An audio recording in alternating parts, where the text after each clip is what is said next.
point is, of course, streaming is always an option. So if you can't make it to class, you can watch it on the stream. But sometimes it's better to be here to be participating. Well, most of the time it's better to be here to be participating, especially in the next few sessions, but also to intervene quickly.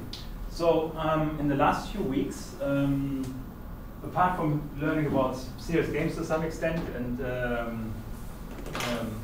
particularly with focus on health as background, and some motivational talk from the other side of the planet, we are kind of now honing in on the kind of topics that you guys are going to be talking about, right?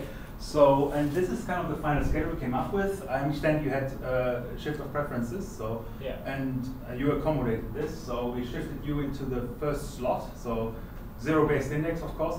And so on the 26th of February would be your turn on, as it stands now, science education, right? Yeah, that's fine. Cool. And so on, right? So you see the schedule there. I think everyone should be represented there, right? So please ensure you are represented there, because otherwise you won't get a mark for your presentation. And see that the topics are about right. We can still shift and change, but since we now know who has which topics, there's no risk for conflicts anymore, right? So, but if you feel like, I want to shift a bit into, you know, a different area or specialization. For example, we have here science education, and Maxime is talking about programming education. So that's perfectly fine, right? So it's not conflicting at all. And in fact, William originally wanted to talk about education as well from a security standpoint, but shifted to security awareness. So that's perfectly fine if you have any of those redirections in mind. So yeah, so that's basically it. So I'm not sure if there's someone else queuing up at the end. Otherwise, there may be opportunity for another invited talk. I have some ideas there. But on the other hand, we're running out of time already, noticing the schedule already anyway. So that's the key thing.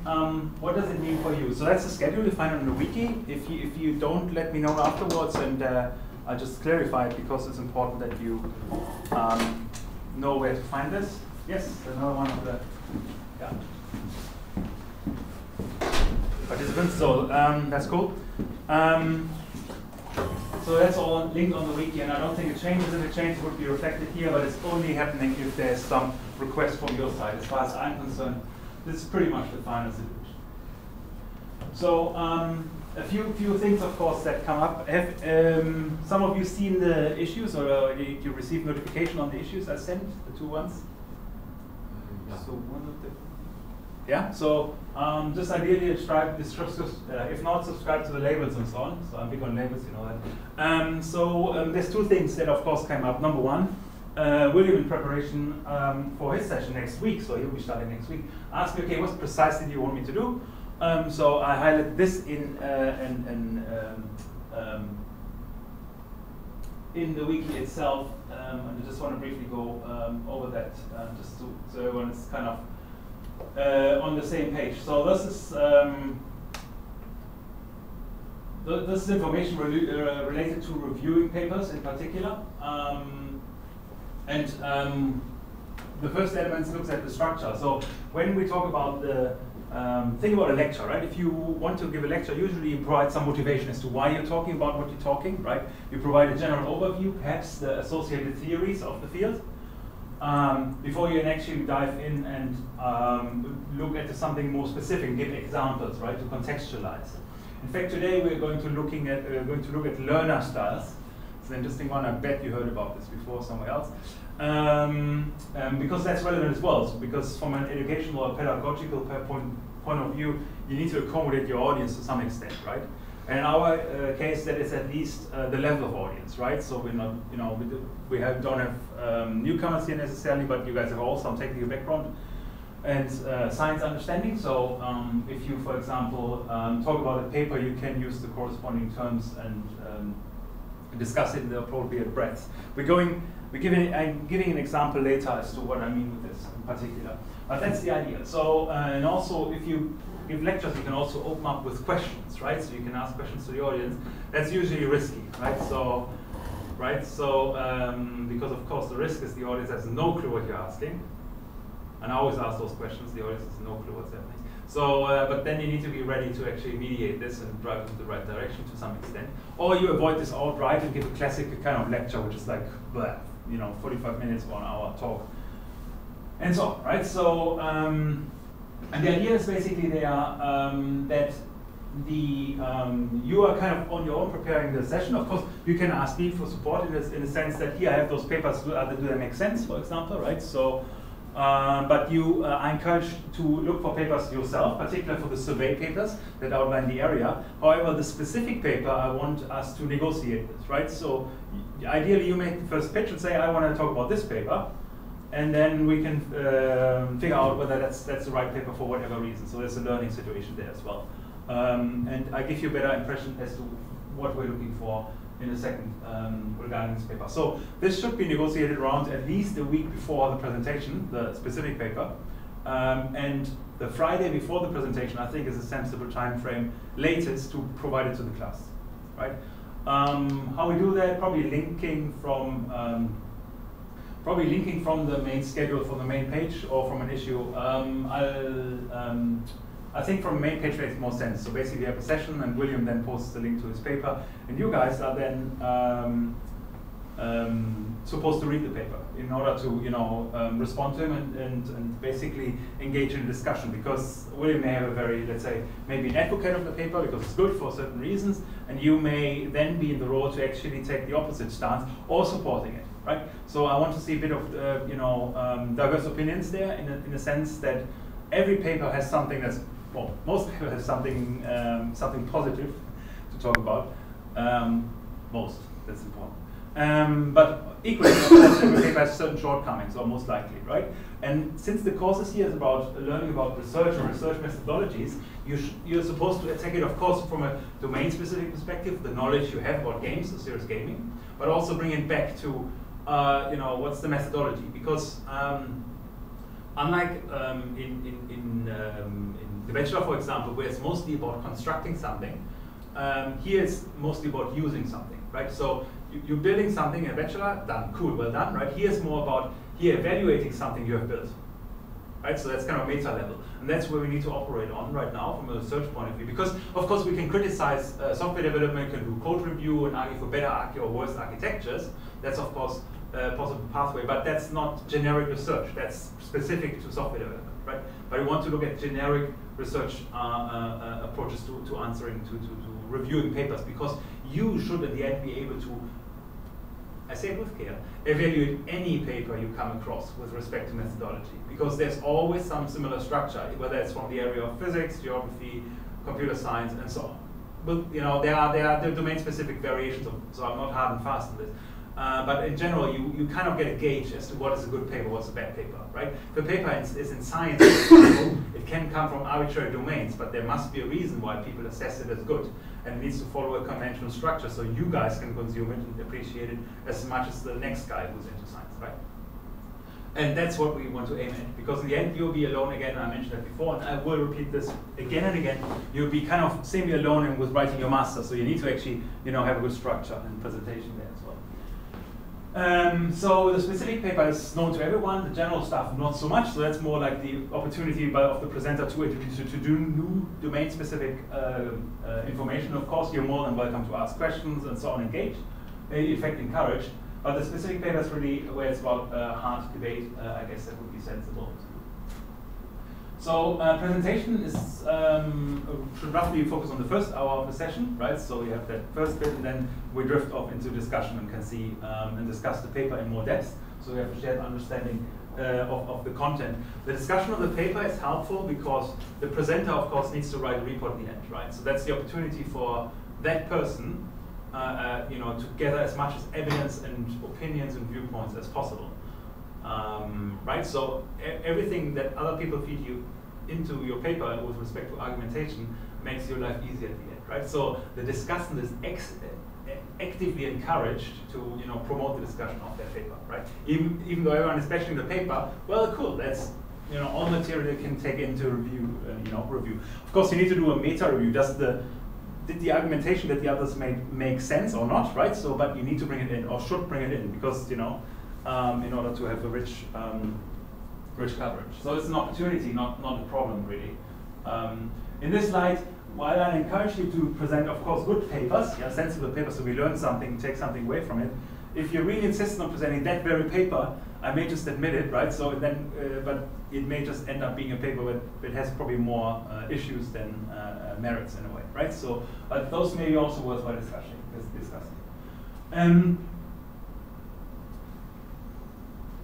So in terms of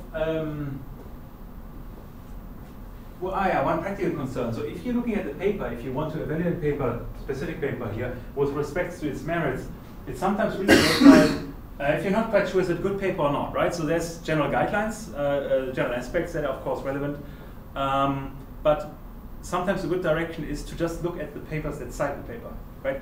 Citations are often, not necessarily, but often a good indicator for high impact. Well, they are to some extent high impact paper, but it has probably certain merits, but it may also just seem that everyone else bashes that paper, right? So we have 40 or 50 citations, but everyone, oh, this paper is the worst ever, so, you know.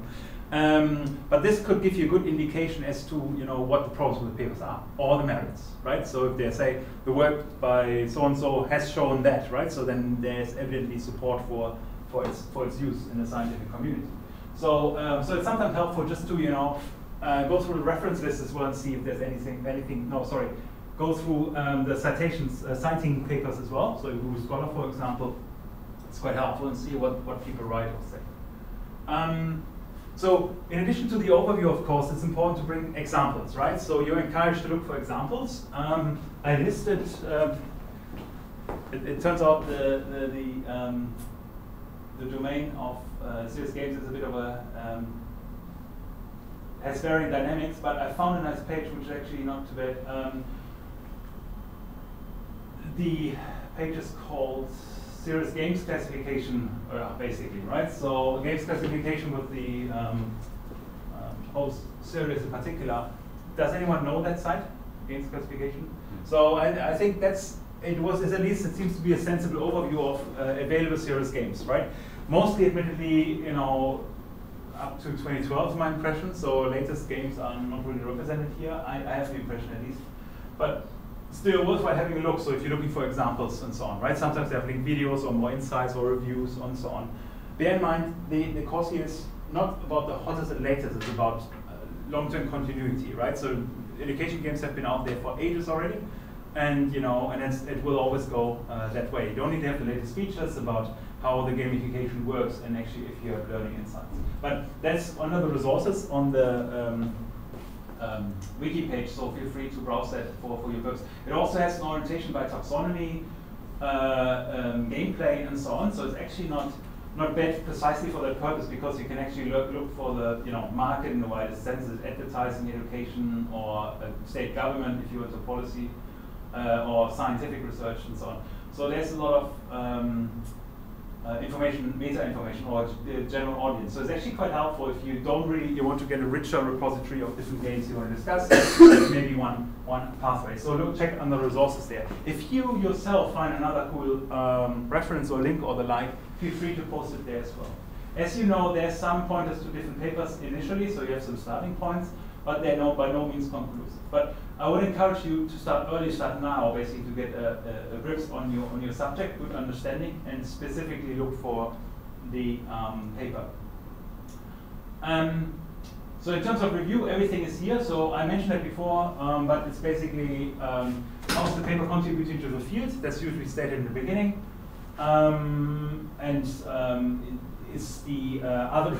Well, sometimes you have a funny paper, so suggesting something. This result shows that adult learners perform better when playing this serious games. But oftentimes they have those claims in the conclusion, but there's by no means substantiated from the results, right? Because, for example, the demographics span from 7-year-olds to 55 years old. It doesn't say anything about adult learners. It just says the entire pool probably has some improvement or something like this, right? So sometimes it's good to double check whether the conclusion actually corresponds to the methodological approach, right? Title abstract, results repeatable, LC. Results repeatable to some extent, of course, is a challenge because you don't have the same crowd. You would probably need to run in the same context, meaning country, for example, and so on. So you can at least assess, is it repeatable or not, right? And suggest why to some extent it's repeatable, or for whatever reason why it's nearly impossible to repeat it. For example, if an evaluation was done in the 1970s, well, it's super hard to find people with a mindset on education from the 1970s nowadays, right? So it's really contextual in this case. And I linked to this article that gives you a good overview, a brief overview of good characteristics of papers. And then general questions to ask, research question, units of study, what they do, the research goal, and bring it back then to serious games. Does it actually, sometimes you have a good paper, right, and it says gamification in the title, but it doesn't relate to actually to serious games in the sense that what do you learn from it? If it's really just a well-developed game and you evaluated it well, that's okay, but did it actually make a difference, right? Or was it just the fanciness of the game itself? Right? So that's one of the questions that are asked here, and so on, right? Target audience, focus of the game. So remember that page if you wonder what should I do with the actual paper. That's why I'm repeating this briefly, because I got that question before. So that's to be found on the paper guidelines and presentation. So for this session, yeah, more general. So the schedule is final. What you need to do is really find a specific paper, talk to me about it, and yeah, hone in on it, and then start preparing. That's basically what I have to say. If you have questions, of course, here the sensible instructions. I guess if you have questions, just put them as comments under the issue so everyone sees them. Of course, if they're one-to-one kind of questions, then mail me or DM me on Discord or the like. But other than that, I think it's sensible to keep it in the open, so I don't need to repeat myself if other people have similar questions, because I may not always see that. Yeah. So I mean, if you're preparing the main talk, it's good to bear in mind, okay, what papers did I use to prepare this talk? What papers do I ground my claims on, right? If you talk about theories and so on. And the reason is twofold. It's not super relevant for the presentation sometimes. But it's of course still sensible to cite them, of course, but much more important for your actual final review paper in the end, right? So the final paper you're going to write, because you need to have references there, right? So if you lose those, actually you're having to work twice. So it's probably very sensible to be ensure, okay, if I have a concept that I borrow from somewhere, and my slide said, where it's actually borrowed from, and put the citations on there as well. You find that commonly in our presentation as well. Sometimes not so much. If the concept is super well known, then sometimes we use generic figures, for example, and then you won't find citations for those ones. But generally, that's desirable, especially since you're working in more specific fields. Cool. Yeah, cool. So please have a look at this issue at your own discretion, and if you have questions, that's of course encouraged, in fact. So I just want to please ensure that you subscribe to the announcement, kind of different labels to get notifications. I will not use Blackboard anymore, because then it's kind of in your email, but you can't really retrace it anymore. Oh, you could go to Blackboard, but yeah, then it's kind of a bit disruptive. I would like to keep it together a bit in this tool here. So did anyone have a chance to look at this issue? Yeah, cool. Did anyone read the paper? Yeah, cool. Oh, okay, cool. Yeah. We'll come back to this one, so that's cool. And did anyone do the VARK questionnaire? Yeah, cool. That's interesting, right? So cool. Some of you have done. That's really good, because that's quite interesting. The second one, Honey Mumford. Did anyone? No, not really, right? The Mark one, I kept it brief intentionally because I just want to get this intuition there, and gives you an understanding where you kind of sit, because it's quite nice sometimes to know which category you probably fall on. We'll see that in a second. Cool. That was pretty much all we need for this session. Just wanted to put it out there so you have a better context. If you haven't, you can retrace most of those points afterwards as well, of course, but for the sake of discussion and participation, it's easier to cover that now. Any questions so far? I take this as a no. So then we're actually diving into the educational bit. And that's, of course, where we as teachers come in, because we forcefully put through those kind of challenges as well. But when we talk about education, of course, it doesn't only apply to conventional teacher environments and so on, but specifically in serious games, it's applied twofold. Number one, most serious games, of course, concentrate on education, learning something, cognitive ability extension or something like that, right? So, or learning about engineering and so on. So very concrete, or mathematics, so very concrete objectives that are embedded in serious games, and therefore education related. But there's also this meta component that any game, if it's a serious game, of course, needs to meet a certain end, right? A learning outcome, for example, right? So you want to improve something, right? Some understanding. So meaning the game itself also needs to adhere to some rules of pedagogy or education, right? So that's why it's important to have a background in this, irrespective of the game per se, but just to assess whether there's actually the game fosters development of an individual, right? So that's the key idea. So here, similar to the first lecture we had, we talked about like psychological models or social psychological models and motivational theories. Here it's more about learning some educational principles or theories that help engage a bit the challenges that we need to look at when looking at games and their audience in particular. And similar to the motivational theories, here it's also about categorization of individuals. So it's always this, right? So every time we see those hard charts and we categorize individuals, it gives us a better understanding what the target audience of an app may be, and we can optimize the app characteristics, the game mechanics to that audience. But of course, bear in mind, every time I'm talking about those harsh or hard categorizations, they're in fact kind of soft, right? Because the boundaries are artificial. So it's always a bit of a mix. In fact, the people of you that did the VARK questionnaire know that, because you're not being put in one category. You just have different weightings on different categories. But we get that. I'll get to that in a few minutes. So one of the things that you as gamers are very comfortable with is implicitly is the zone of proximal development and of course scaffolding. Did anyone hear about the zone of proximal development before? In any context? It's just fancy, yeah, okay, that's just fancy term for a quite central concept. So the thing is, as part of the motivational studies earlier, we briefly talked about flow, right? So the idea of flow, and that was the relationship between challenge on the one hand and capability of the individual on the other, or skill level, right? A highly skilled player can be exposed to much more challenging tasks than a unskilled player, for example, and still be in the flow, right? So flow is an individual concept because it's the relationship between challenge and your existing skill set. So it varies on a player basis. Similar here, the zone of proximal development is basically the question in how far can we expect improvement by learning of individuals, right? So we have some sort of, I'm thinking about more like a kind of capacity-based model, right? So how can we bring individuals to perform tasks they can't do at present, right? How do they actually learn and do something they haven't been able to do before? And this is precisely the idea of the zone of proximal development. So you need to figure out or identify where individuals can perform tasks based on, for example, repetition or experience, right? So if you're really good at playing Tetris, right?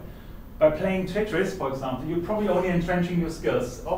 Whether you're getting much better is the question. At some stage, it kind of bottoms out, and then you are kind of have a high performance, but you probably don't improve much, right? But when learning comes into play, especially when we talk about serious games or education, one of the key things that we do here as teachers, for example, we don't necessarily teach you what to do, but we give you a pathway towards learning it yourself, right?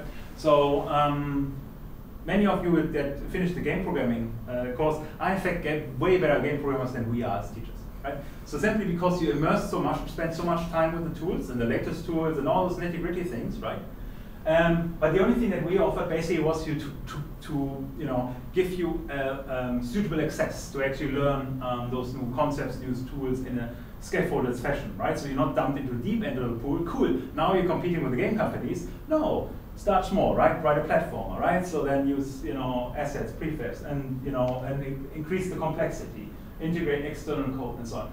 And by doing this with guidance, doesn't necessarily someone else is doing for you. Just only that someone else tells you kind of which direction to take. Think about it like a pathway through a maze that is of increasing complexity.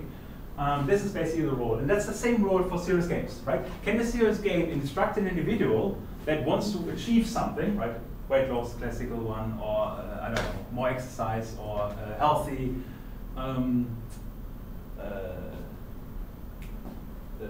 nutrition and so on, right? So can that be done with guidance? So the individuals know, of course, they need to eat cabbage and all that green stuff that you don't find at this time of the year outside in Norway. But in general, how can you basically do it? Well, you could say, well, once a week at least you should have a cabbage, and these days, no, if the app tells you perhaps, that could be the kind of guidance that kind of entrenches that behavior, that every Friday now we eat some, you know, cabbage or some green stuff, I guess, right? Something like this. So the idea is really there that the app can substitute what a teacher would probably do. Give you a certain amount of pressure within your comfort zone, so without frustrating you. Okay, from now on, every day 5 kilometer jogging and green stuff every second day, right? So that's probably not going to happen, right? So because you throw that app out in 2 days or something like this. Similar to the language learning app, I gave you the example before. If this thing bugs me too much, I ignore it. And if it bugs me too little, I forget about it, or I don't learn anything. But it doesn't get its about right? For example, it gives me terminology from my context with a frequency that I can accept. Meaning suddenly things make sense, then I'm engaging, and then I'm more likely to learn, for example, something about this, right? And similar to the healthy eating app in a wider sense, because it basically will entrench habits, right? If you do it long enough, you pick it up on your own, and suddenly you run on your own. That's at least the idea. So, and that's precisely the zone of proximal development. Can we need to determine how, where this level is, right? So what individuals can do unaided, and how far we can actually push it. Because on the other hand, we also need to see, not everyone, you know, can, the common examples like the rocket scientist thing, right? So not everyone wants and can become a properly rocket scientist, but can we figure out those boundary zones where we can actually say, well, you know, how far can we push it to extend your knowledge beyond the current, your current abilities, and where's the hard boundary? Where it's really impossible to foster any improvement, right? Perhaps by growing here, you actually shift this capacity over time, right? So, but it may just mean at the current stage, your capacity or your potential of learning new things is simply exploited, right? So that's the idea. So to identify, okay, what's the starting point, what's the end point, and how can we scaffold in between this? So how can we actually ensure that you have a controlled, an incremental learning benefit, right? So again, not making it too hard, not too boring, and not too challenging. So particular here, this focuses on adult learning, but I would suggest that it applies to any learner. But adult learning is often used when they mean we want to teach a general audience, right? Because it can mean anyone. And children learners, of course, they have different styles, but they're usually easier to tackle than adult learners, especially if you want to sustain learning involvement, right? So that's one of the challenges. So, and the idea is that, again, scaffolding should happen within the range of competence, right? So that individuals are actually able and comfortable, also confident, to take that next step, right? So not to, you know, become marathon runner within 1 month or something like this. People can do that, some people can, but not everyone, right? So it's quite important to bear that in mind, how to approach this. Few questions. So how does it link to serious or to computer games more general, like the zone of proximal development? How is it linked to, for example, the concept of levels? Does it make sense? Do we have this? Do you guys have examples for games that use this concept and building skills over different levels in games? There is unlocking additional difficulties when you finish some levels.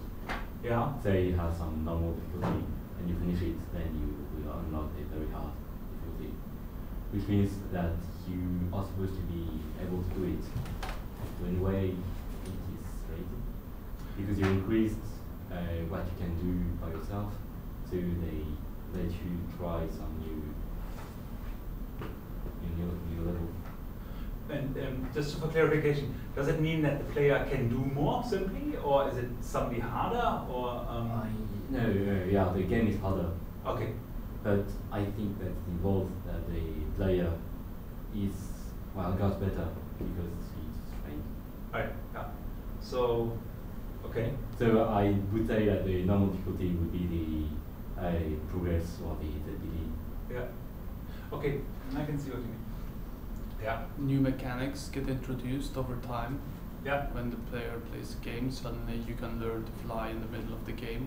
Yeah. And then it becomes critical, and the player actually has to learn how to master the skill because he won't progress. Yeah. Yeah, absolutely right, precisely right. So I see similarities in points. So so you're talking about additional game mechanics suddenly, right? So that you have capabilities as a player, but also affordances. You can do more with the environment, right? Suddenly you can actually use the air as opposed to just jump around and run through the area. I mean, so yeah, absolutely. So the only point that the reason why I was asking with respect to your concern, Luis, was that in some games you either have a skill enhancement, so players are assumed they can do more, therefore it's more challenging, so difficulty level rises. The other thing is that levels sometimes represent status, so you just increase, you power up, right? So you become a new rank, but fundamentally the game doesn't necessarily change. So it's not necessarily a reflection of skill in this case, it's just a reflection of progression, right, throughout the game. But the game per se doesn't necessarily get harder. Not sure if you can share that experience. So, but fundamentally yes. So usually it's game mechanics that are enhanced. Difficulty level may rise. But this needs to be conscious on the part of the designer, that you're actually aware and willing, intending to that, to challenge the individual, or provide new challenges, new tasks, new puzzles and things like this, right? Or different kind of puzzles that are more sophisticated, right? Or perhaps going beyond puzzles. Puzzles generally have a single solution, right? So, but perhaps they have much more complex challenges that quests that players face, that you can suddenly introduce over the game. So it makes it at the same time more exciting, but on the other hand also more challenging, right? So, and that's what games mostly do, and that's irrespective of serious games. It's more general computer games, right? So, so what's any disadvantage of scaffolding? Scaffolding as an incremental improvement. What's in computer games? Do you see any problems possibly? Okay. We can start at the 10th level, for example. If we already can do the 10th first step, we can start at the 10th one. That's right, right? So you lose the player while wasting his or her time to actually get where the challenge level is, right? So the game gets it wrong fundamentally, right? It's too easy, right? So what would be ways of mediating this? Or, what would you, if you were a designer, how would you deal with this?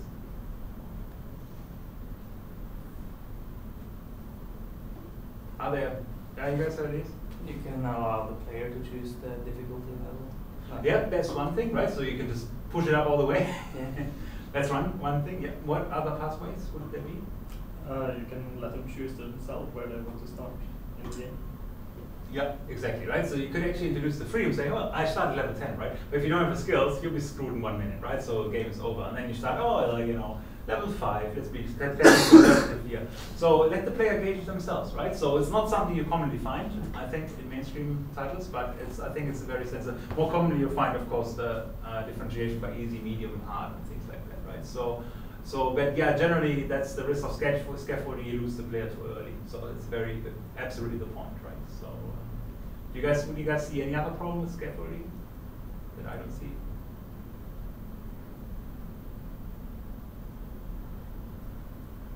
Another pathway. What would be another pathway of dealing with the scaffolding problem?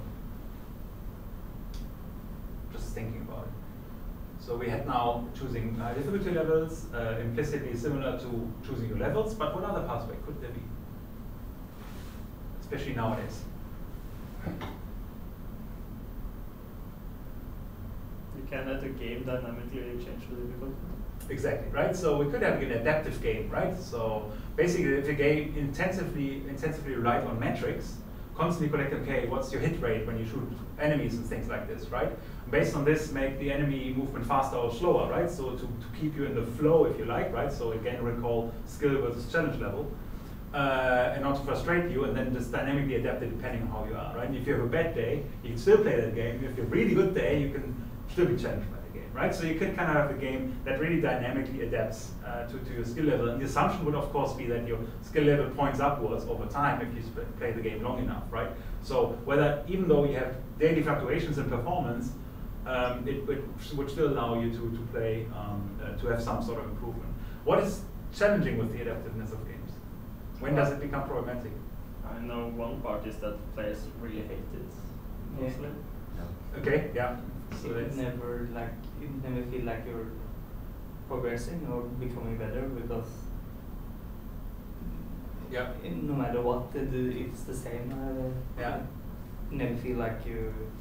Yeah, if for instance you're better at hitting, you don't actually see that you become better at hitting because they become more fast. Yeah.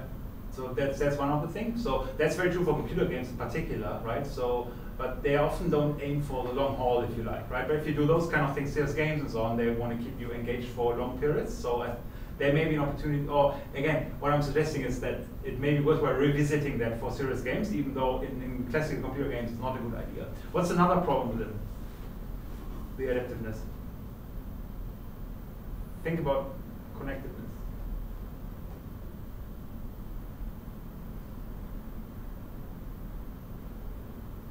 Think about a multiplayer environment.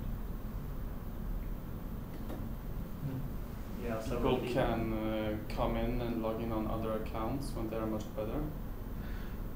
Well, if I interpret it correctly, you could implicitly play yourself dumb, right? So in a way, so that the challenge level is very low for yourself, right? But you can achieve a lot, even though with low level of skills, and then go in and actually, have an advantage over other players, right? In a multiplayer setting, right? If the engine would be adaptive to your individualized needs, as opposed to comparing you, using the same game mechanics and the same skills, the same hit rate, and the same probability for hits and things like this, right? So that's the kind of thing. Did I misunderstand your point? It's that. Right. I'm basically talking about the Smurf accounts. People just log in when they're basically the top of the world class, and they log in on new accounts and they just gank the people that just bought the game. Right. You see, you're talking that's advanced. Yeah. That's like second order dynamics, how to play the whole game, right? So yes, okay, that's something more challenging. Haven't thought about that bit. Okay, yeah. So that's you find it probably less likely in serious games, I would suspect.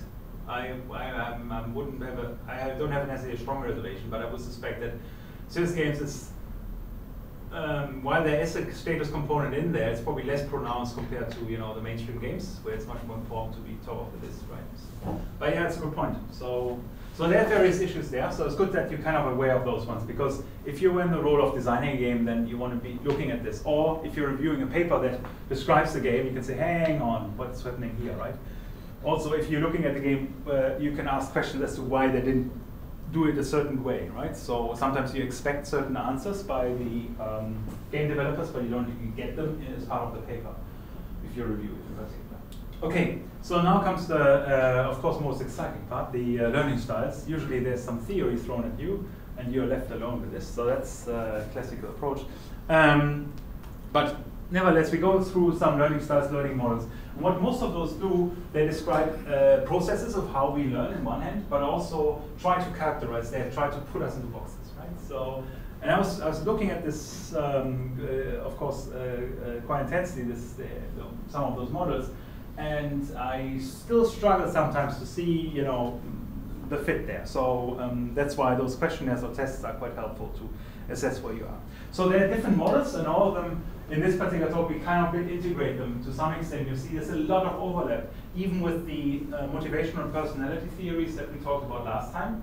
You see it later, and the most often referred to are Kolb's model, for example. There's another one called Mumford's model. The VARK model, that's a very straightforward model, but very insightful in terms of, especially I think with respect to serious games. We get to that in a second. And then Felder-Silverman's model as well. And then there's a reflection on, we actually look at a paper that applies it to see how they actually realize. But that's secondary. So Kolb's learning style model, you see it's easy, right? So quite straightforward. We don't have much problems interpreting this from the get-go. Well, let's take it a bit apart. So fundamentally, the Kolb learning style differentiates between two dimensions. On the one hand, we have the dimension of processing. That is actually how you approach things in the physical world, right? Processing continuum. And we have a cognitive or mental continuum in a wider sense of how we mentally perceive and act perceive things in a wider sense, and how we operate. So I see it like a bit like a mind-body differentiation in the widest sense, right? So that's how your mind operates. This is how you physically operate on things, to make it super blunt and simple. Not reflecting the theory, but just to put it out there to ensure that you get some understanding. So, and if we look at the physical perspective, people are generally differentiated into either doing something actively, doing something themselves, and actually actively interacting with things, that's the key thing, or on the other hand, being a reflective observer. So stepping back, looking at the action, but actually thinking about why other people are doing it. A bit more passive in a widest sense, and then learning from that. So different style. So that's the kind of the doing, processing continuum in the widest sense. And then there's the perception continuum, which on the one hand is more like a concrete experience. So how do you internalize, for example, based on active experimentation? Just doing something doesn't mean you learn something from it. You need to kind of operate on this information, right? So that's where the other dimension comes in. How do you process it? One of them may be doing it by concrete feeling, so you get an intuitive insight into how something works, and can generalize from there. So an example, for example, could be that I could see here is driving a car, right? So some people may just see other people driving cars, right? And learn from that, right? So that's generally the approach as well. You see someone circling and get a feel of how it works, or you're sitting as a passenger and, for example, a parent or something, or I think ideally you drive and teacher, shows you, how it's actually done, right? Before you step into the vehicle and do it yourself, right? So, but you may have different preferences. You say, oh, actually, I just want to do it and crash the car, as opposed to, yeah, no, let's not do that. Let's just, see how it happens. And the question is then, how do you internalize it? Do you get an explicit feeling of the car, right? So how it behaves, the physics, how does it behave on straight route, when you drive straight, when you take corners, and things like this. When you put a handbrake and suddenly you play with the physics, which you can of course nicely do in games, but probably also in real life. But you get an intuitive impression or feeling of how car driving works generally. And this is transferable, right? So you can now then move to another car, assuming it has the same kind of API, right? So, it's still stick or manual or automatic or whatever else you have been driven and so on. And you probably can translate this experience that you have learned quite well, right? So that would be an inductive approach where you basically carry over from one artifact about experimentation to another.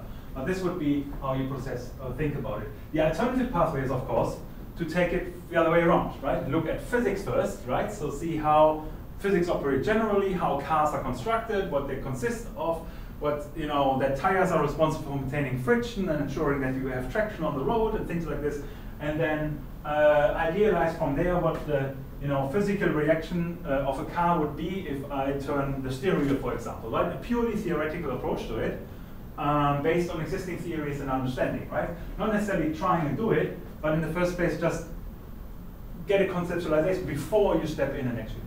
Yeah. So that would be kind of the typical kind of theory perspective. And if you now merge using this kind of problem model, if you merge different perspectives, the processing and perception continuum, you get kind of different types of people, and that was what the Kolb learning style, Kolb model is basically highlighting how people operate. So some people are really more, generally there's the assumption that there's a circular relationship, but it's unclear where you start, right? So sometimes you may just start by theorization and then apply it. You may start by experimentation and generalize from there, right? Or you may start from observation, for example, and draw conclusions on that basis before applying it, right? But by combining those different dimensions, you have interesting combinations, right? So people that are actually more likely to converge and think and do together, as opposed to accommodate, diverge, that operate based on the concrete experience, combined with the reflective observation. And of course the pure theories that basically just sit back, only watch, and theorize on top of it. So only work based on theory. So this would be kind of really more like a theory building. This, I think, would be probably along the lines of being a very much a practitioner, right? Doing something and getting immediate feedback, refining on that basis, right? You have this kind of loop here there. This one would be more taking theoretical knowledge and bringing it into practice. So that's kind of an approach you would generally see there. And here would be a kind of a social learner that is strong on observing how other people do it, but not necessarily informed by theory, just by observation and the impressions of how other people learn, for example. So, okay, so that's the rough rundown of what the Kolb model suggests we have as learning styles. So they always sit in the middle between those two continua, I guess, continui. Come on, who has Latin here? I don't know. Whatever. Continuums probably. In English they just append an S and then it's fine. So we have those different models, and the idea is there when you have those, they characterize them as convergers, divergers, assimilators, or accommodators, that we have different pathways of actually learning, right, for them. So if we have a converger, so that's the guy who is bringing theory into practice, the idea is there that those individuals most likely apply deductive reasoning. So they have a general conception of a car, a general understanding. Now they step into a car, actually use it, and they basically deduct everything from the theory that they underline. They're not theory builders necessarily, but they're just good problem solvers. They get the job done, kind of thing.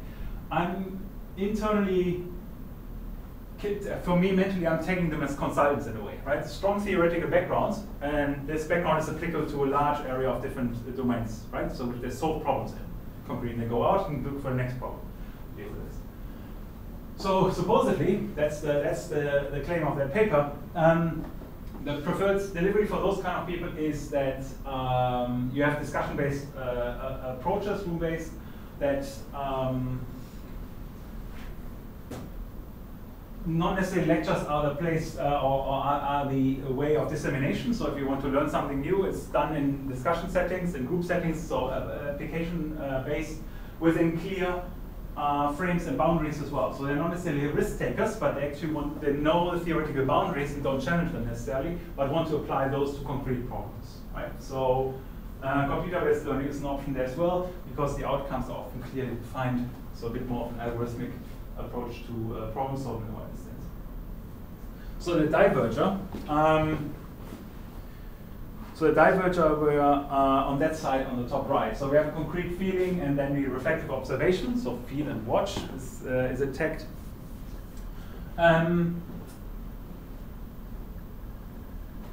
They are supposedly focusing on the concrete experience of reflective observation. So what does it mean? First of all, they learn by the observation they're doing. So they're kind of critically assessing how people interact with things and understand them.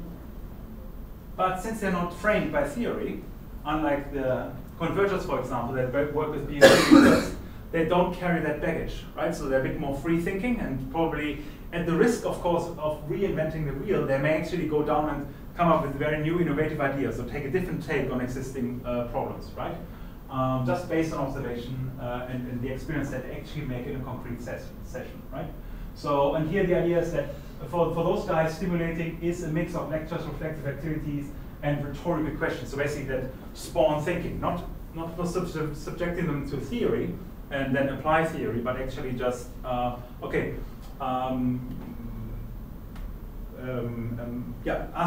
open-ended question about a particular concept to let the creativity basically come out of it. So a simulator, let's bring it back. That's that down there on the right. So reflective observation and then guiding into abstract conceptualization. So I think that would be a more classical academic kind of characterization.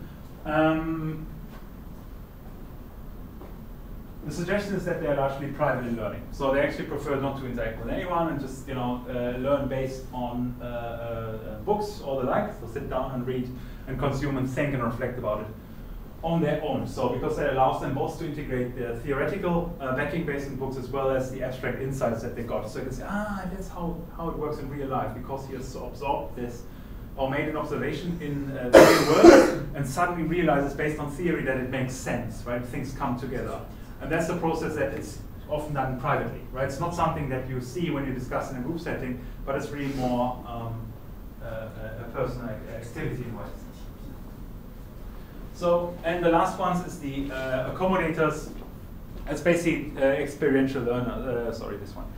Accommodators, that's the experiential learner, right? Learning, doing, getting a conceptualization, feeding back, and starting the learning process again, right? So it's really about getting stuff done. Doing stuff, learning from it, doing stuff, learning from it, doing stuff, learning roughly like that, right? So not building theory or anything like this, but they will probably be, I think, for example, an F1 driver is probably in this area here, right? They will not, I don't think so, claim on me, but I don't think they will develop an abstract conceptualization of an F1 car, right? But they will have very concrete feeling how their specific Ferrari, whatever, and the type and so on, feels, works, and operates, and by repeating it, will be very good at it, right? So that's really a pure application, basically. So it's a pure application-based approach, and those guys are likely to favor experiments, just doing stuff.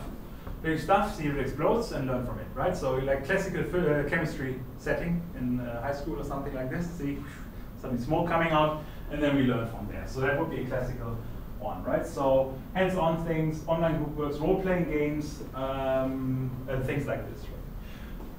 Okay, that's a mouthful, right? So that is one possible pathway of models. Usually, again, I think those models are a bit convoluted sometimes. There's so many concepts in there that are integrated.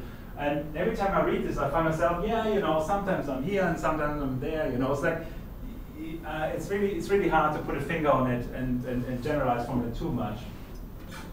I think, and especially the training delivery mode is, of course, we're looking at, you know, look at the dates, 98, 85, 2005. So there's a bit of dateness there as well as with respect to the assumed preference of those learners, right?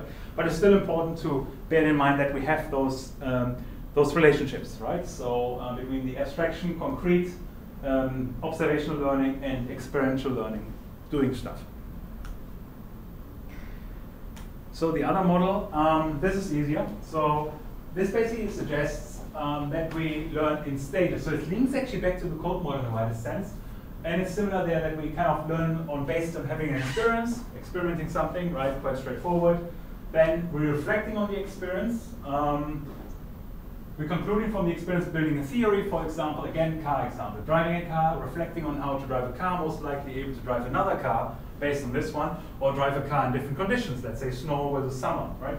Theory builder, how does a car work in general, taking the components apart, application of physics on the car itself, plan next step, learning from it, and, you know, applying it again. And if you actually abstractly look at it, to be honest, say it with care, it's the same thing, I think. I don't know, right? So basically the same thing. Right? Active experimentation is this accommodator guy who internalizes based on experience. The reflector uses then the concrete experience and combines it with reflective observation to generalize from there, right? So we can apply the same experience to other cases. The theorist takes the abstracts from it completely and just uses a observation plus theory to develop an understanding. And the converger is about applying it back in practice. So if you, the pragmatist in this wider sense. So that's one way of looking at it. So that's how I personally see the kind of progression. So they're fairly similar, the Honey and Mumford model as well. So what do they suggest? See that they're aligned. Learning by participation, well, we expected this. The reflector, learning, watching others first before doing something, learning, understanding by theory, and the pragmatist, practical tips and experience from experienced persons. So talking to others, see what they did, how they solved a particular problem, do the same thing. Classical consultant approach, I think.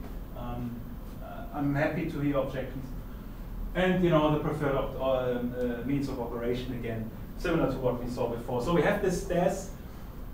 The interesting thing is, even though while the models are convoluted, somehow, independently, those researchers, somewhat independently, came up with similar models, right? So that's interesting enough because it suggests, well, you know, it at least supports that there may be something there, right? If you come up with this really complex and complicated model alone, no one else has a similar idea, yeah, that is usually creepy, and you're most likely all out there on your own in a way. But there's a bit of support, seemingly, when it comes to that. So yeah. So anyway, so that's probably the more complicated thing that I wanted to get across here, thinking about this as a thing. So you can also check here. This is basically the user. This could be the innovator. classical theorist, whatever else, and this is really consultant. So that's how I materialize them. Otherwise, I get confused myself in terms of the terminology. Because on the other hand, academia is as much about terminology as it is about content, right? So it's really about putting new labels and text to something that's blatantly obvious. Shouldn't say that on the stream, should I? Anyway. So again, bear in mind though the categories are fluid, right? So and that's even more clear when we look at this model here. So that's the VARK model,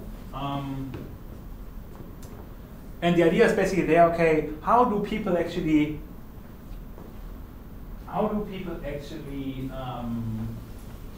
learn? Yeah. So what senses do we use? So to try to different perspective, doesn't look necessarily at the mental components and the differentiation between the processing and perceptual space, but rather looks at our senses a bit more holistic and see how do you observe, operate. So are we, for example, more on the observation guys, so more visual, right? So are we working more visual, given that we have sense anyway, or are you more on the oral side? So are you better, for example, listening to lectures and learning from there? Right? So give you an example. Sometimes when I'm supposed to, so having my mobile phone there, right? So I need to transfer some information which is on a picture from one mobile phone into an app. For example, your TAN numbers, right? For a mobile banking or the like, or a telephone number or something like this. So just by looking at it, I oftentimes have a very hard task of memorizing this telephone number from a screenshot or the like, assuming that I can't copy and paste it. What I do then is often just read it to me. I just say the numbers out loud. And then it's a lot easier to recollect the numbers than actually recollecting the image. So, sometimes different techniques may actually help you to transfer information, right? That would be a classic example of being more on the oral side, where you actually work better on listening to something and hearing something, right? So, are you better in, observing something moving, animation, for example, or are you better, or something happening in a wider sense, or are you better in just, attending to lectures and just, listening about something and think about it privately, right? So then there's the reading and writing. Are you kind of more, on the side that, well, it's all good in this whole lecture bit and showing me demos and all that stuff. I need to, read about it and think about it myself to develop an understanding, right? And then finally, of course, there's the classical kinesthetic learner, which would be about doing stuff, right? So actually getting stuff done. Most likely watching someone else doing it and repeating it. So imitating and learning on that basis, right? Doing, again, we have practitioner, we have theory here. In this case, we have oral and then visual as well as different senses that play into the board. Of course, for different individuals and different types of problems, there may also be other senses coming in, right? Olfactoric sense or haptic sense or things like this. So that's by no means complete, but it's more like how do individuals attack learning more generally? Yeah. So of course, there's something there for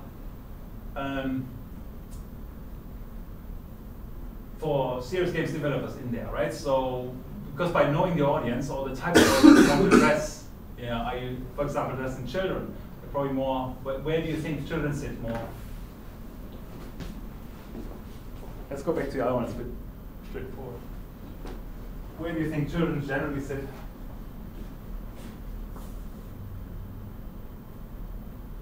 Experimental.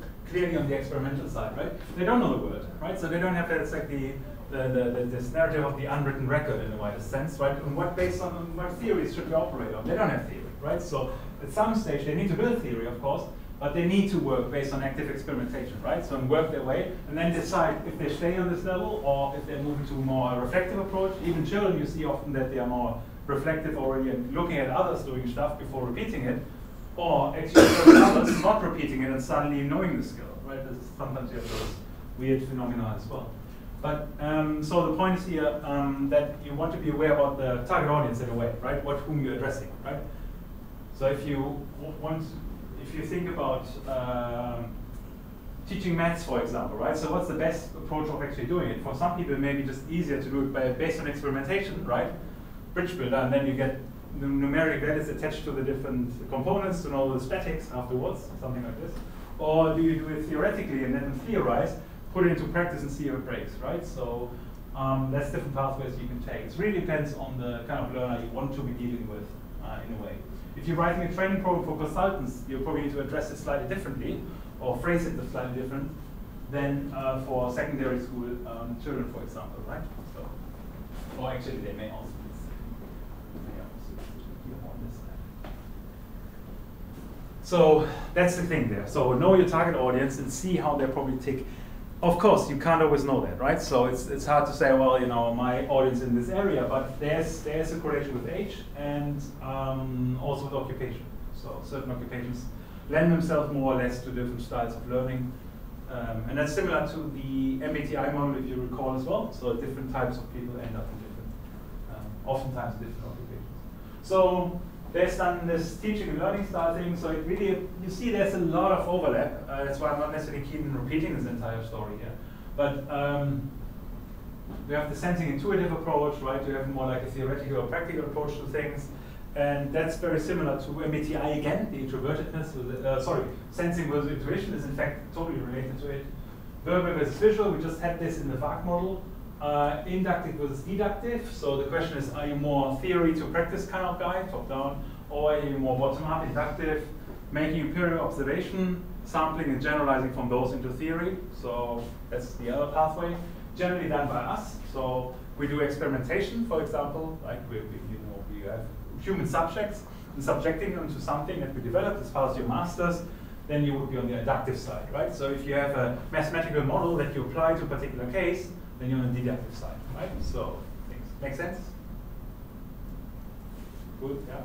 So from general to specific, and from specific to general. And then the active, reflective one, and here an element of incremental steps, right? So do you want to see the big picture first and break it down? Are you more like a system thinker kind of person? Or is it more a sequential build-up? So you start with one component, another component, and bring them together and incrementally get a better understanding of an entire system, right? This is also important for system developers, how they think and act. In fact, that's also important for your practice as whatever and wherever you end up. Anyway, if you need to communicate with people about software, this is an important one to bear in mind. How do you think they think about software? Can you understand better the individual components or the bigger picture, right? So if you talk CEO, you generally end on this here. If you talk to the actual tech people that understand what's going on, you're probably talking more on this level, because they will have an easier for them, the whole picture comes about when they understand the nitty-gritty bits. Right? So that's another pathway of learning there. So quite a bit of different models you have heard about now, and it just should sensitize you to what kind of learner you want to talk about. If you, for example, reviewing education, of course, it would be very sensible to look, okay, is there a particular learner style that's addressed in those apps, or in those games or whatever, right? So, or if it's not, right, it may also be well the case, or even if it's not documented, what learner style do you think is addressed with this particular game, right? So there's also that component. And then you just need to, you need to justify why you think this is the case, right? Is it talking about experimentation, for example? Is it talking about theory building and things like this, right? And to actually assess where you sit, of course, or where your learners potentially sit, there's a lot of different assessment styles as well, right? If you want to build serious games and you know your target audience explicitly, right? For example, you're developing something from a community, you could sample in the community and just have them do some of those learning questionnaires to figure out where they sit, right? Because they're usually based on simple answer questions, relatively straightforward, and get an understanding from there. So from you guys, the guys that did the VARK questionnaire at least, is there any surprises in there? No surprises in there? How many did the questionnaire? 3, so that's not 4. That's not representative, so I was probably not good to collect stats on that, because I was thinking about just collecting the insights there. Is there any insight you guys would be willing to share? Either surprises, or where you sit, or what your impression is, or do you think that's just... Well, apparently I'm a multi-model learning preference. Yeah, okay. So I just can't use everything. Okay, so it depends. Okay, interesting. Yeah, so that tells us that there's no hard boundary there. So you're multimodal. That's interesting. You guys? Same thing. So everyone basically, right? So okay. So it could also mean that this tool is just useless, because if anyone does it, we have, it's a small sample, but still 4 people do it, and they're all as multimodal learners. That's probably a bit of a confusing picture. So one of the, if you do questionnaires, especially if you assess them, or those kind of, probably can just bring this thing up so everyone who has an impression as to what you guys actually looked at.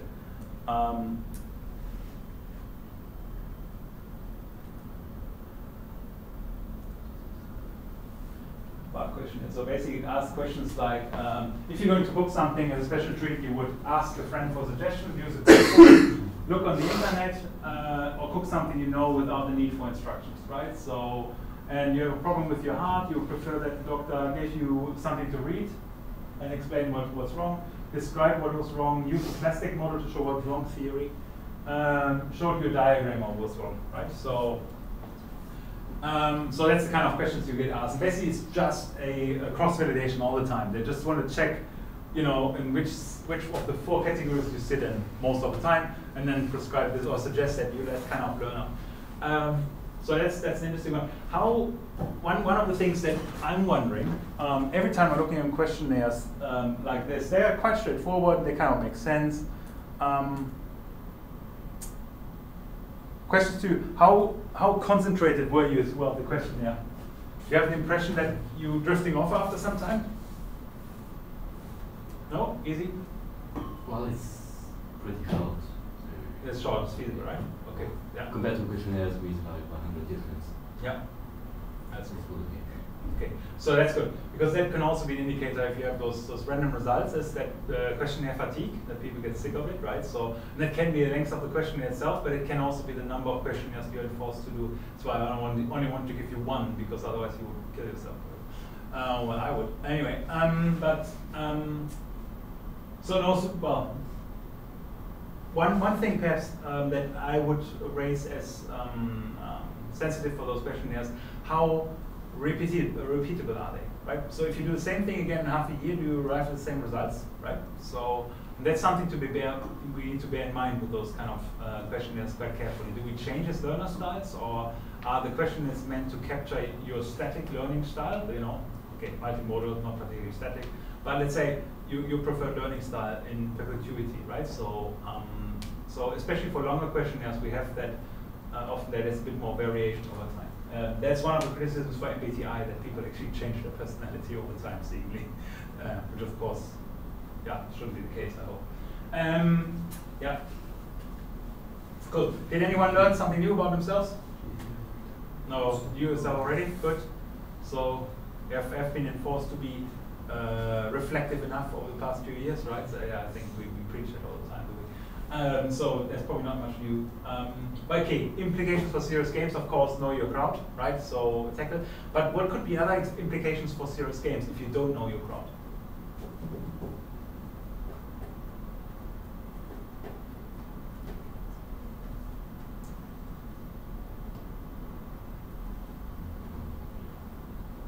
You can change the tutorial, for example. Can you teach them the mechanics in different ways? Yeah. Cool. That's cool. Yeah, that's absolutely right. Very good point. We got back to that later. Yeah, that's a very good point. So if you want to subject individuals to experiments, for example, or serious games, give them different types of tutorials, introduction to the game, right? So that may be more appealing for different style of learners, right? So absolutely. Yeah. What else? Think about the game itself. I mean, it's a very good point.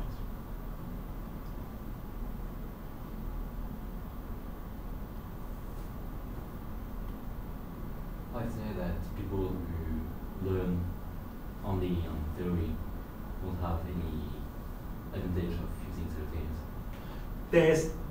That could be a position you can hold, yeah. So perhaps there's no space for theory games for theory learning.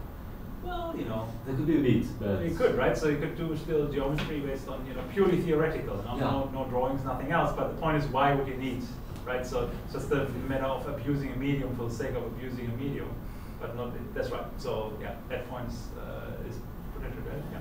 So, but as a designer, right? So you don't quite know the learning styles of your target audience. What would it mean?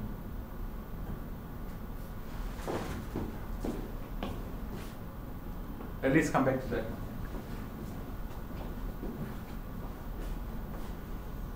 You have to be more general.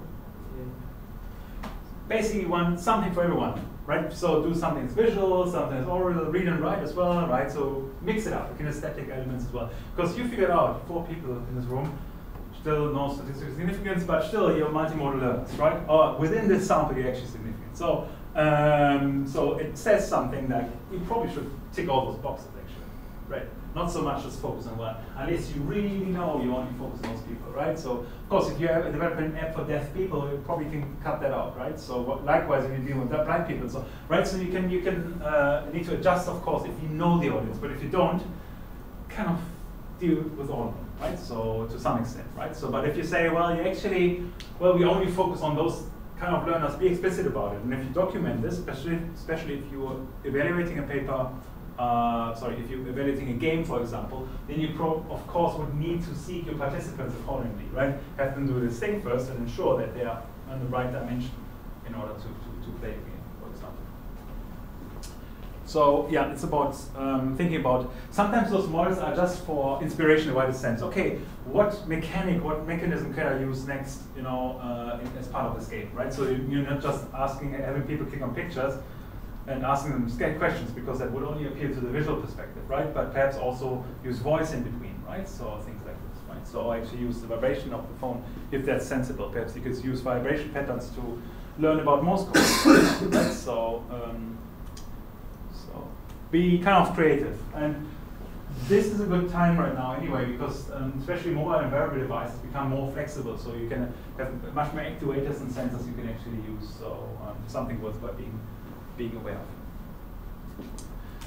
of. Okay. Do you guys need a break? No.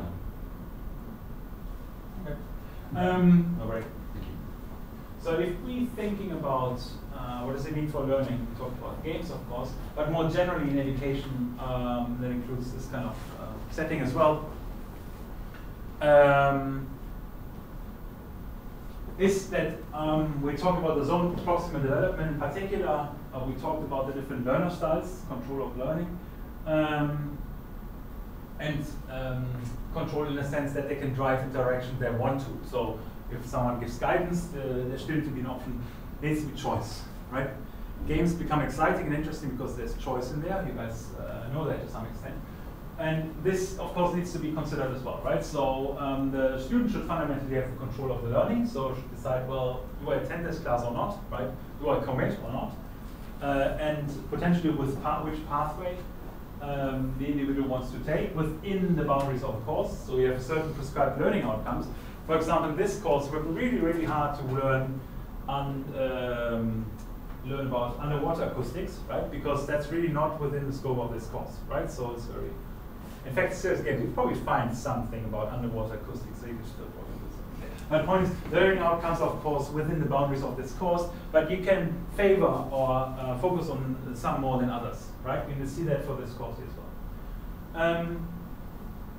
And what's our role? Well, our role, which we oftentimes don't really fulfill quite well, is to mix it up, right? To provide something for everyone. It's actually not always easy, simply we can't. In the end, we often fall back to using the oral approach, like talking to you guys and interacting with you guys. But ideally, it should be mixed up where possible, right? So, or showing diagrams, that would be the visual approach. That is can be found from time to time. Cool.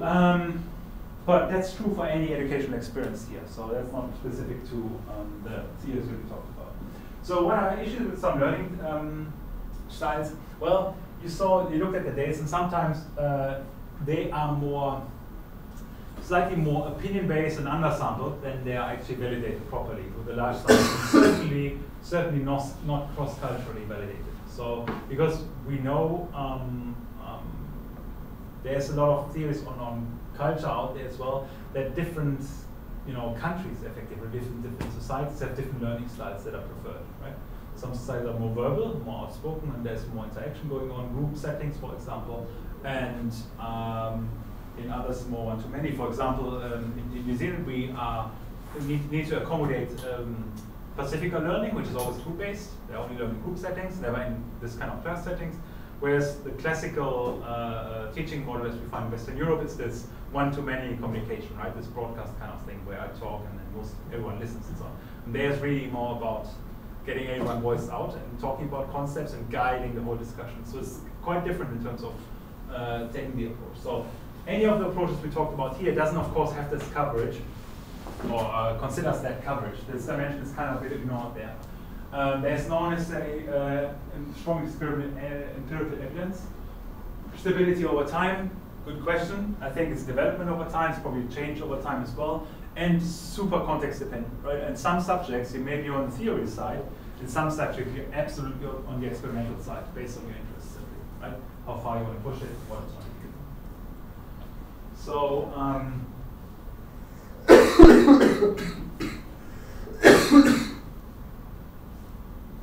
and there's of course the idea of diversity. Should students be, again, from a learning style perspective, should we just accommodate what they do best anyway? So the point is, this is the outcome. This is the learning style, right? The question is there, we want to achieve this, right? And develop the student's understanding of a particular outcome and satisfy our course requirements. The question is also, shouldn't we be able or willing to also have a development here as opposed to just choosing the preferred pathway to get this message across, right? So in order to expand your understanding of serious games, do you just try to find your specific learning style and just do everything via this channel? Or should we challenge you on this level as well, in the metacognitive development, and say, can I accommodate different learning styles to achieve the same, right? So that's the question that should also be asked or looked at it. So most likely because it makes you more flexible as a learner, right? Whether we talk serious games or underwater acoustics next time, then you can approach it from different perspectives, and of course with different facilitators as well. So it makes it quite more flexible. Cool. So as usual, this is kind of very murky, soft, gray water, I guess, right? But we have some anchor points there, but it's not really hard and fast. But if you talk about education, think about those things. In fact, everyone should think to some extent about these things, especially when you analyze the papers. It's worthwhile looking at, okay, do they address education or the pedagogical or learning styles at all, or do they completely neglect them, right? So that's the kind of challenge to see. So in order to substantiate this with an example,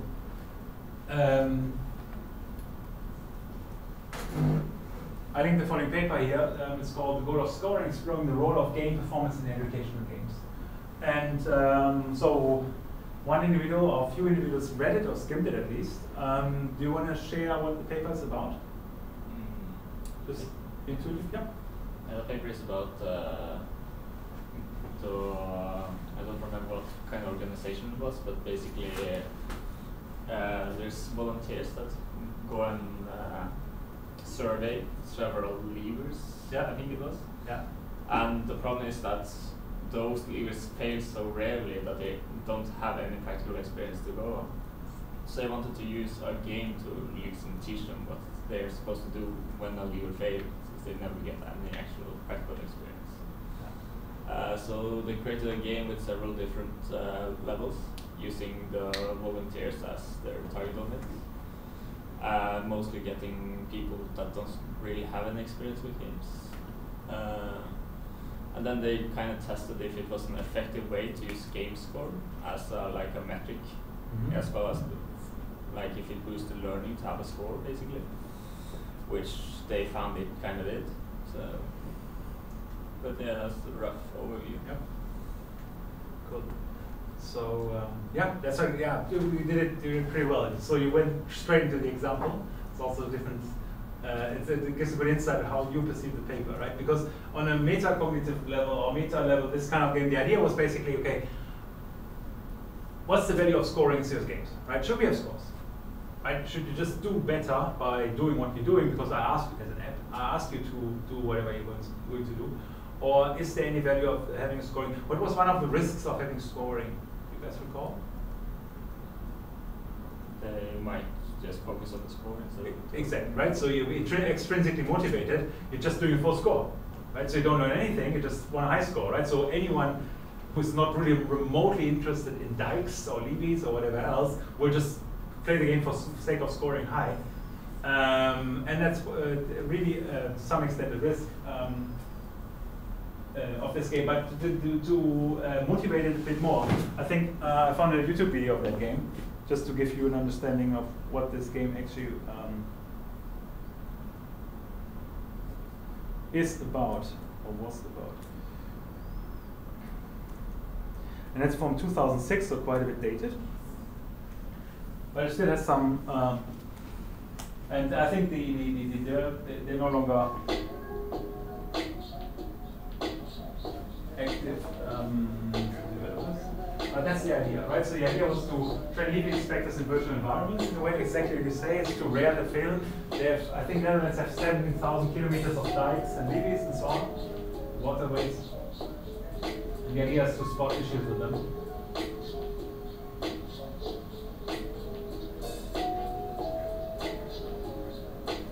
Something like that, for example.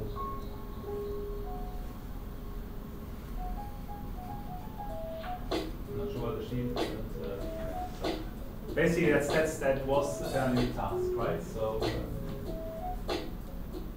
virtually walk around these inspectors.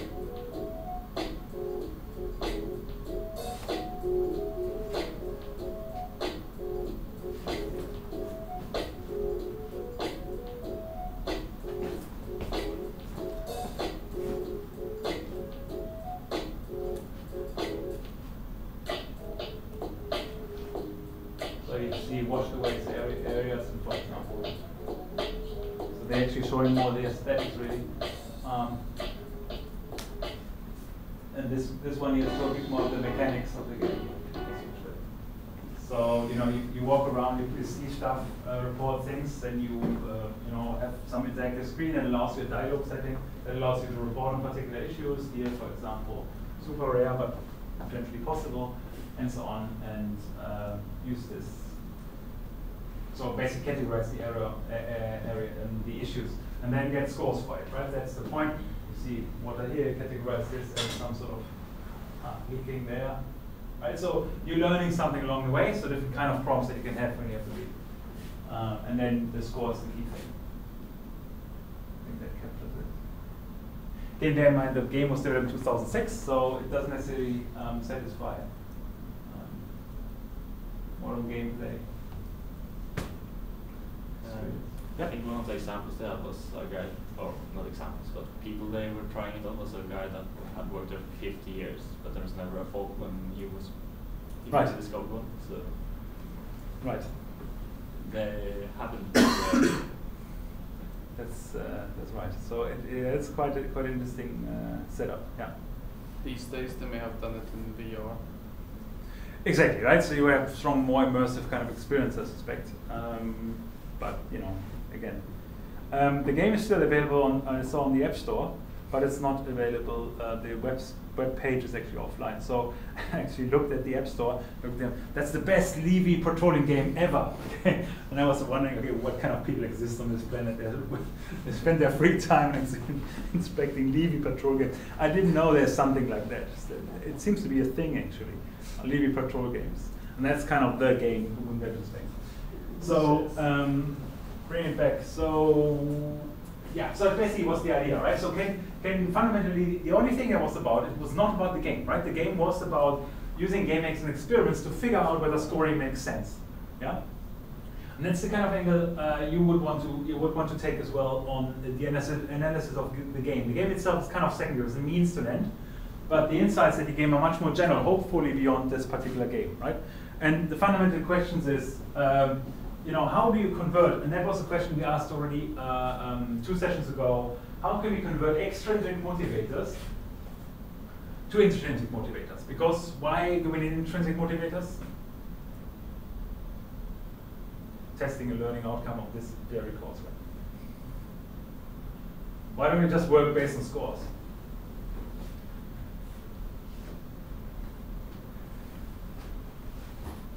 Does it necessarily motivate interest? People are just interested in the score and the points rather than the experience itself. Exactly, right? So it doesn't align with the actual learning, right? In the sense that the learning outcome, right? You don't necessarily have a lasting effect, right? What you only have is you do something you actually like.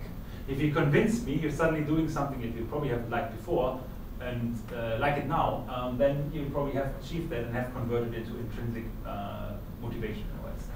As opposed to just gaming, because you guys are all gamers in a way, right? So you want to figure out, okay, how to max out my scores and stuff like that, right? It doesn't necessarily correspond that you really like the game per se or anything you learn in there, right? So especially entertainment-based games. So it's usually associated with more short-lived kind of approach. But there's this claim here that if scores are explicitly linked to learning objectives, then they're most likely reflect intrinsic motivators. Well, that's a strong claim, I guess. What would be an argument for this and an argument against this? You think it's sensible? Does everyone understand what that means? Learning outcomes? So that's the kind of stuff you find in our course descriptors, right? So I'll just show you one of them.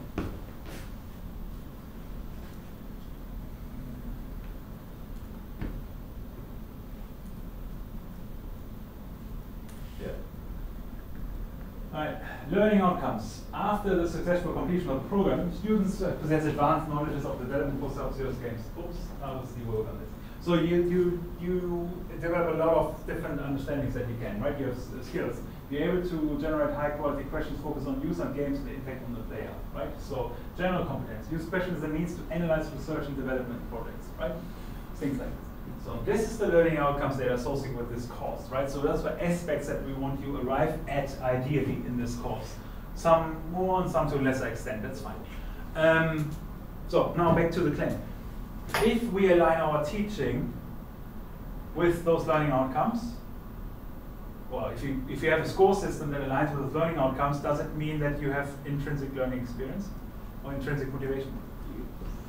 Your motivation is intrinsic. What was the word? So when it's from inside, it's intrinsic. If it's just from because you want to do it for marks, then it's extrinsic. Yeah. So the scoring is extrinsic, but yeah, it kind of converts to intrinsic because you're motivated to do the learning because you get scored, not because you're interested. But the result is kind of the same. The only difference is that when you're done with the course, you're no longer kind of motivated to learn. That's the which is the difference. So using it as a cheating way, right? So and ensuring that you actually do it. That's one pathway. The alternative interpretation could be, well, you actually participate in this course because you're keen in all that stuff, right? So the ideal student should have read carefully and cautiously all the course descriptors of all the courses that we offer, and advisedly, educatedly pick one of the courses, right?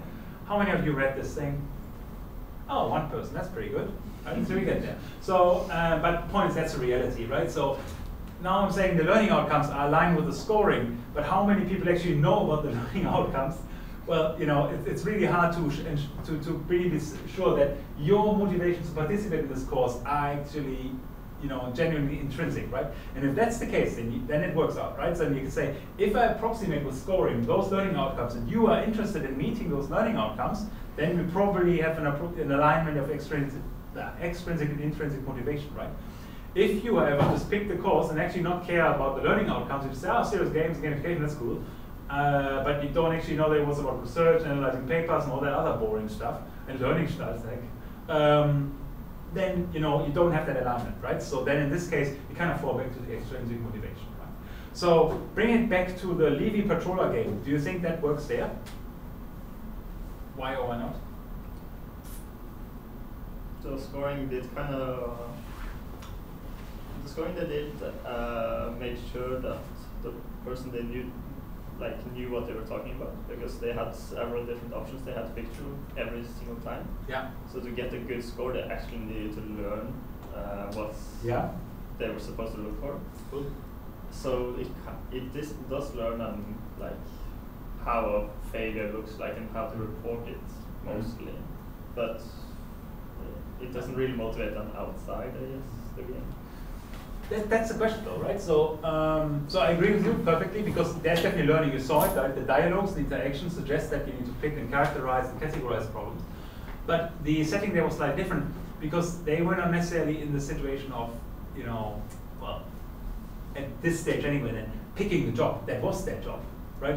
So if I'm learning something that's relevant to my job, and assuming that I do my job because I like it, or at least I learned to like it because I did it for so long, right?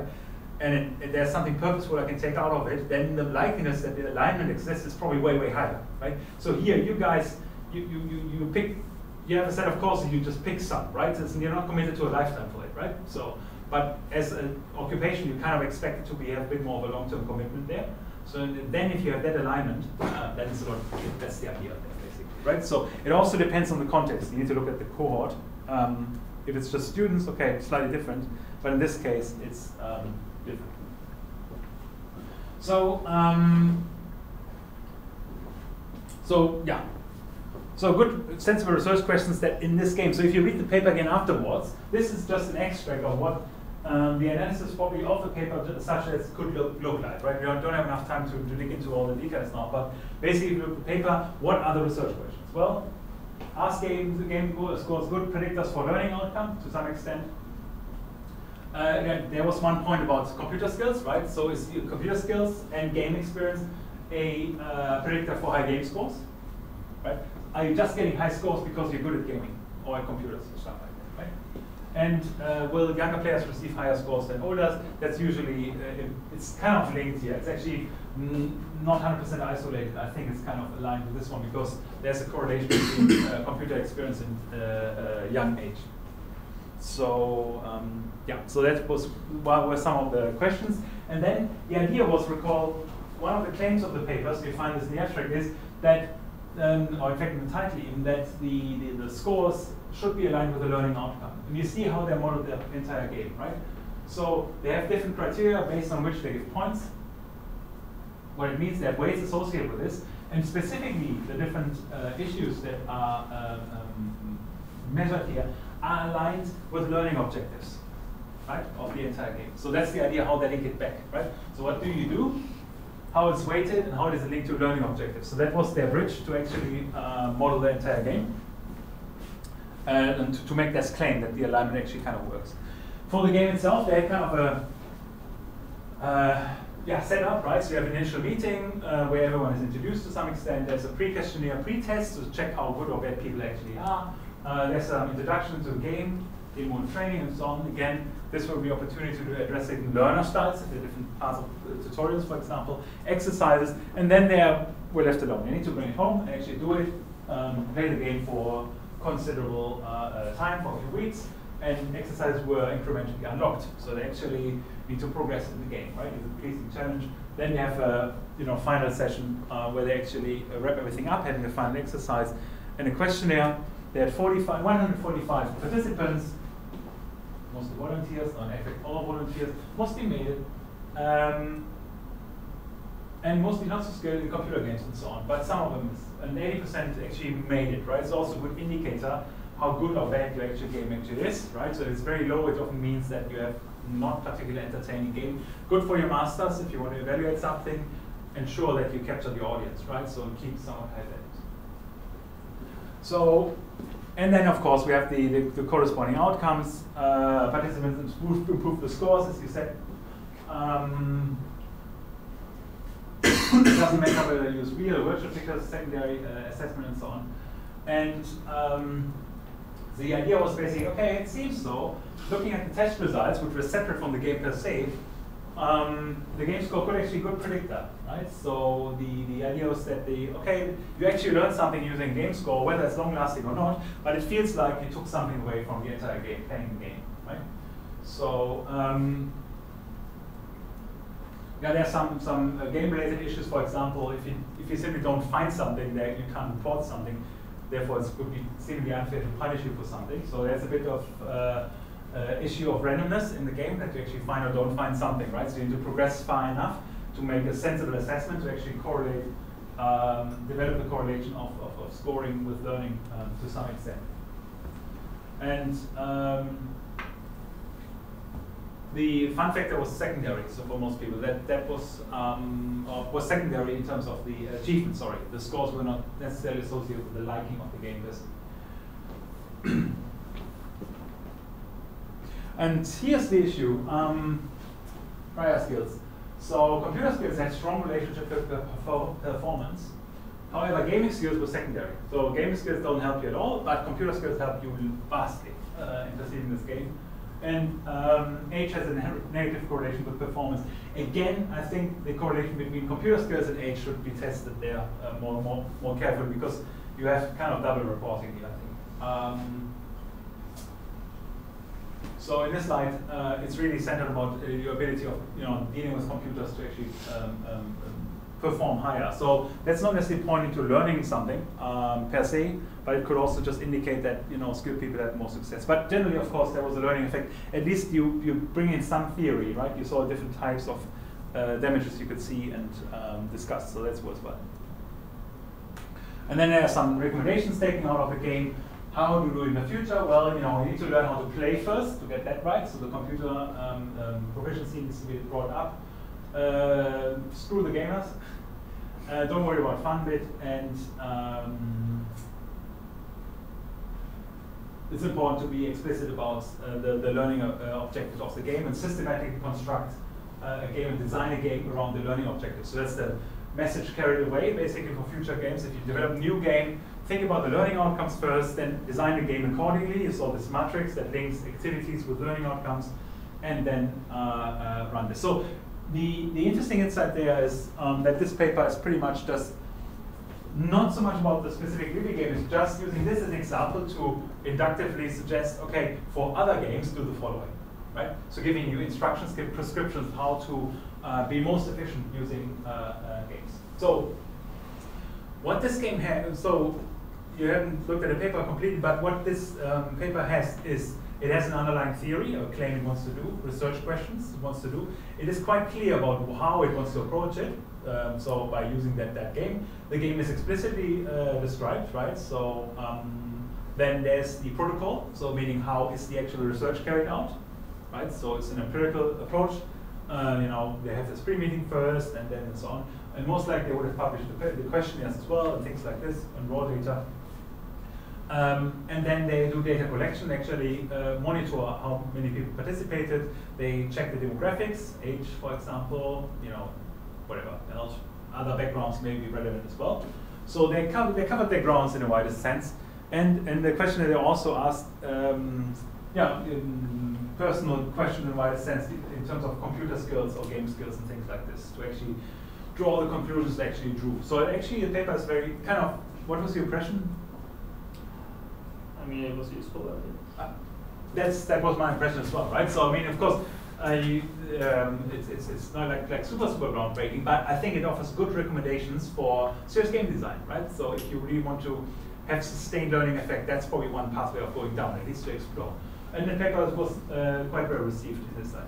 But here, running through this paper and given that we're running out of time, a bit pushiness, please apologize. I apologize for that. Is that you look at papers from that perspective critically, right? What are research questions, method, execution, what artifact do they use, game in this example, right? So how do they measure outcome, and are demographics effectively represented, and how is it linked back to serious games, right? Here, in this case, recommendations.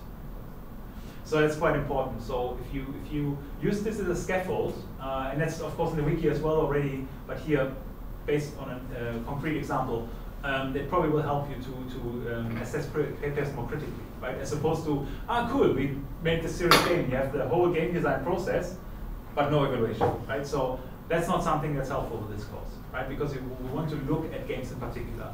Of course, if there's examples in the lectures you give that talk about particular games only from a design perspective, you can of course bring them in if you think they're sensible. But the key thing is about research, right? It's really about what's the meaning, right? What's the outcome? What do we learn from it? So that's something I want you guys to take away from this one. So this session was a bit twofold, looking on the one hand into education abstractly, and then education more concretely in the context of a serious game. So if you have a chance, skim the paper or read the paper to get a good impression, and then we go from there. So, from you guys, what do we need? You're next in line, Leonie, right? So you still need to start thinking about, you're in 2 weeks, yeah, 2 weeks down. Then it's your talk, so we need to start thinking about your specific paper. So it would be good if we are in touch in terms of, you know, if there's some ideas, say, what about this thing? And then you can start preparing your work around. If you have questions, of course, ask me as well. Or comment on this issue that's out there already. It's probably the fastest way for me to see it. And next week, William will present in this very same setting. So he will join us, so he's a remote student, but he will actually come and participate. And you guys know about the technical available technology, right? So we'll have a projector, HDMI, and I will stream your lectures unless you object on grounds of GDPR. But it would be desirable because then everyone has a chance, at least even the remote students, to see the lectures and get an appreciation of different topics, cover the rest of it. Okay. Questions? Love talking from myself, as usual. That will change. No questions? Worries? If questions come up, bear in mind. Again, look at the schedule, be aware of the schedule, and you need to start looking at the papers, right? So you with more urgency than others, but let's keep the pipeline going so that every week down you kind of start actually honing in on your papers. The earlier the better, gives you more time for preparing simply. I mean, different learning styles, different teaching styles, I suspect, but the earlier the better is probably not a bad advice in this context, because it's a lot easier once you at least agreed on a paper that you can just spend a few weeks then actually working on this, right? So if you want to not really frantically do it last minute, which you probably shouldn't, gives you more opportunity to look at other papers as well. And also in the preparation process, make notes already, because this could go into your final report, right? So I mean, every work you do right now, you should be able to capitalize on later on, right? So see it as an investment into the final submissible, as opposed to just, oh, I need to get this lecture done. Cool. Yeah, I'll send out either me or William himself will link and send out the paper. At least send a link out to the paper. And your task will be to read this thing actually and look at it critically based on the questions that we just discussed and that are outlined in the wiki as well. So we have a fruitful discussion around it, right? So it's a give and take in one end, right? Because other people will challenge you, contribute to you, and again, see this criticism as a contribution to the individual's report, right? William's report in this particular case particularly, but also to you because those questions may or may not come up in the oral exam. So, yeah, cool. That's it from my side for now. Other than that, next week, same place, same time, and William will be talking. So.